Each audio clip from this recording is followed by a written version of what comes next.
Your doctor has mentioned Chiari decompression surgery. Here is what that actually means and involves. In Chiari malformation, the lower part of the cerebellum slips down into the opening where the spinal cord begins. This crowding can block the normal flow of cerebrospinal fluid, the clear liquid that cushions the brain and spinal cord.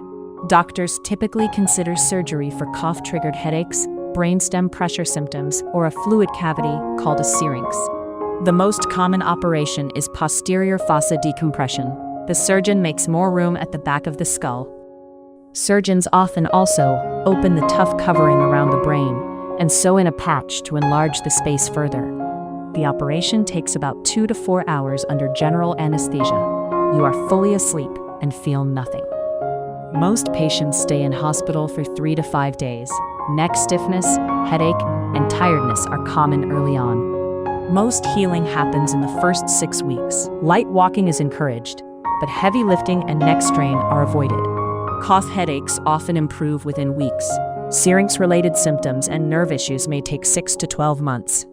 Like any major neurosurgery, risks include fluid leak, infection, bleeding, and rarely balance or swallowing changes. For carefully selected patients, decompression can be life-changing, easing headaches and gradually shrinking a syrinx. Did you know? You can get this treatment abroad at the same quality you'd get in the US or Europe for a fraction of the cost. Ginger Healthcare is one of the world's most trusted medical travel companies. It helps patients to find safe and affordable care in India, Thailand, Turkey, Singapore, Dubai, Malaysia, and more. Visit ginger.healthcare or check the description for details.